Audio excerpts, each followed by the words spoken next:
বিমস্টেকের সভাপতি হলেন ডক্টর মোহাম্মদ ইউনূস। বিমস্টেক জিনিসটা কি?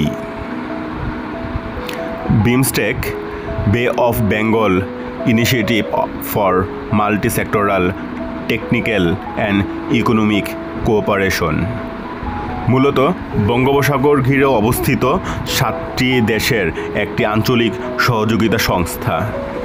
এই সদস্য দেশগুলো হলো বাংলাদেশ, ভারত, মায়ানমার, শ্রীলঙ্কা, থাইল্যান্ড, নেপাল ও ভুটান।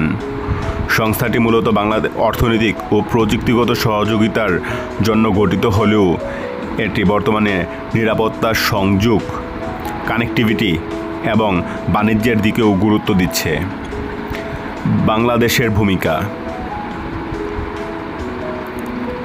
বাংলাদেশ ভূগোলগতভাবে বঙ্গোপসাগরের কেন্দ্রে অবস্থান করছে এবং এর গুরুত্বপূর্ণ সমুদ্রবন্দর, বিশেষ করে চট্টগ্রাম ও মংলা, এ অঞ্চলের বাণিজ্যের জন্য অত্যন্ত কৌশলগত।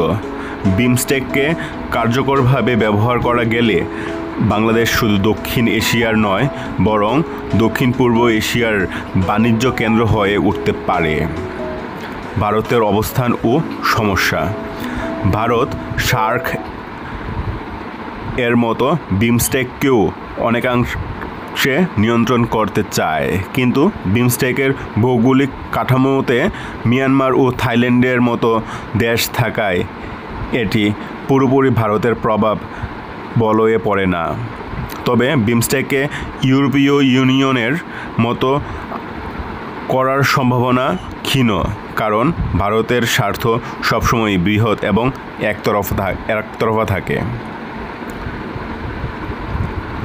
অর্থনৈতিক সম্ভাবনা। 1. বাণিজ্যিক করিডোর। কর্ণফুলী টানেল চীনের সহায়তায় নির্মিত হলেও এটি ভারতের উত্তর পূর্বাঞ্চলের জন্য অত্যন্ত গুরুত্বপূর্ণ হতে পারে। বাংলাদেশ, মিয়ানমার, থাইল্যান্ড সংযোগ। এই করিডোরের মাধ্যমে বঙ্গোপসাগরের উপর ভিত্তি করে একটি শক্তিশালী বাণিজ্য পথ গড়ে তোলা সম্ভব। 2. সমুদ্রবন্দর ব্যবহারের কৌশল। ভারত, নেপাল, ভুটান এমনকি চীনের দক্ষিণাঞ্চলেও যদি বাংলাদেশের সমুদ্রবন্দর ব্যবহার করতে পারে, তবে এটি দেশের জন্য বিশাল রাজস্ব আয়ের উৎস হতে পারে। শ্রীলঙ্কা ও মিয়ানমার ভবিষ্যতে এ সংযোগ ব্যবস্থার অংশ হতে পারে।